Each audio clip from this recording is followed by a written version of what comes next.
जिनके लिए हम राज्य, भोग और सुख चाहते हैं, वो लोग कौन हैं? इसका वर्णन अर्जुन आगे के 2 श्लोकों में करते हैं।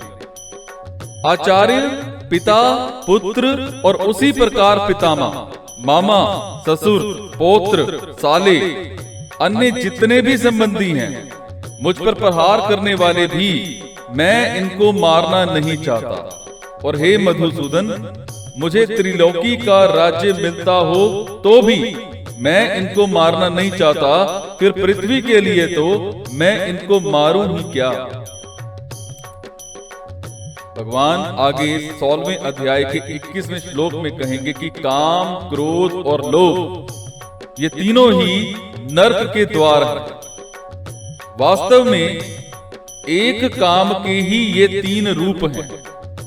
ये तीनों संसारिक वस्तुओं, व्यक्तियों आदि को महत्व देने से पैदा होते हैं। काम अर्थात कामना की 2 तरह की क्रियाएं होती हैं, इष्ट की प्राप्ति और अनिष्ट की निवृत्ति। इनमें से इष्ट की प्राप्ति भी 2 तरह की होती है, संग्रह करना और सुख भोगना। संग्रह की इच्छा का नाम लोभ है और सुख भोग की इच्छा का नाम काम है।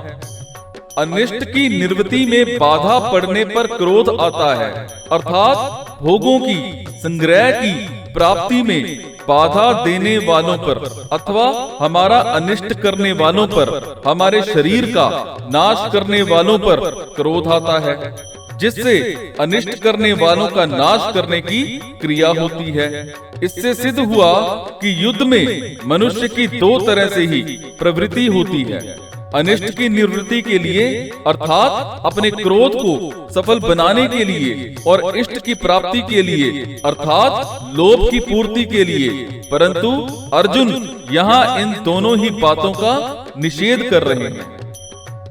अगर हमारे ये कुटुंबी जन हमारे अनिष्ट निवृत्ति के लिए क्रोध में आकर मेरे पर प्रहार करके मेरा वध भी करना चाहें, तो भी मैं अपनी अनिष्ट निवृत्ति के लिए क्रोध में आकर इनको मारना नहीं चाहता। अगर ये अपनी इष्ट प्राप्ति के लिए राज्य के लोभ में आकर मेरे को मारना चाहें, तो भी मैं अपनी इष्ट प्राप्ति के लिए लोभ में आकर इनको मारना नहीं चाहता।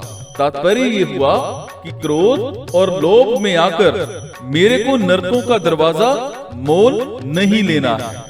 यहाँ 2 बार अपि पद का प्रयोग करने में अर्जुन का आशय ये है कि मैं इनके स्वार्थ में बाधा ही नहीं देता, तो ये मुझे मारेंगे ही क्यों।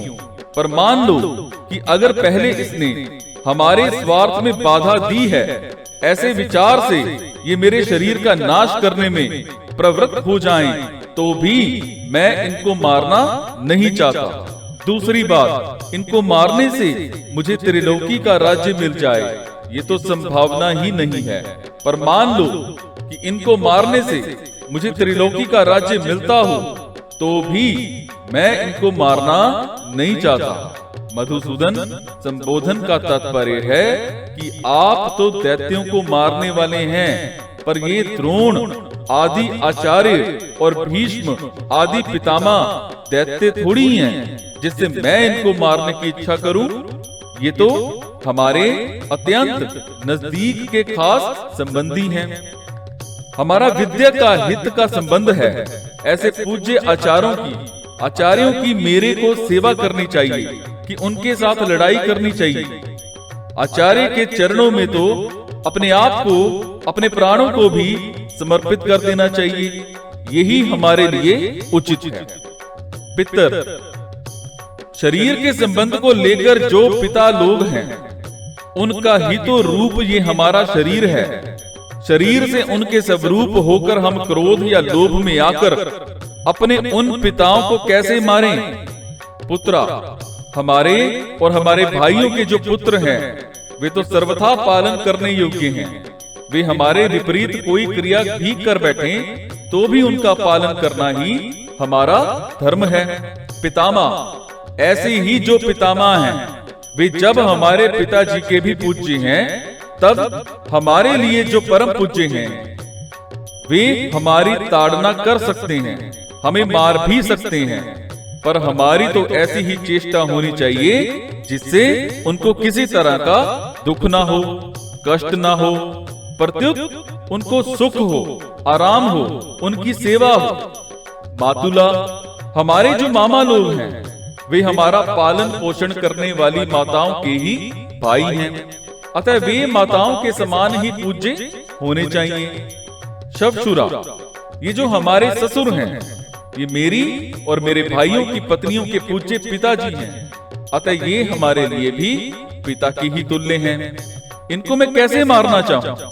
पोत्रा, हमारे पुत्रों के जो पुत्र हैं वे तो पुत्रों से भी अधिक पालन पोषण करने योग्य हैं। शयाला, हमारे जो साले हैं वे भी हम लोगों के पत्नियों के प्यारे भैया हैं, इनको भी कैसे मारा जाए? संबंधिन, ये जितने संबंधी दिख रहे हैं और इनके अतिरिक्त जितने भी संबंधी हैं उनका पालन पोषण सेवा करनी चाहिए कि उनको मारना चाहिए? इनको मारने से अगर हमें त्रिलोकी का राज्य भी मिल जाए तो भी क्या इनको मारना उचित है? इनको मारना तो सर्वथा अनुचित है। 26वें श्लोक में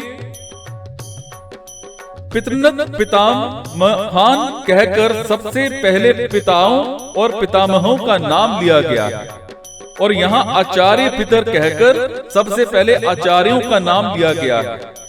इसका तात्पर्य है कि वहां तो कौटुंबिक स्नेह की मुख्यता है, इसलिए वहां पिता का नाम सबसे पहले लिया गया है, और यहाँ नाम मारने का विषय चल रहा है, इसलिए यहाँ सबसे पहले आदरणीय पूज्य आचार्यों गुरुजनों का नाम लिया है जो कि जीव के परम हितैषी होते हैं। मधु नामक दैत्य को मारने के कारण भगवान का नाम मधुसूदन पड़ा था।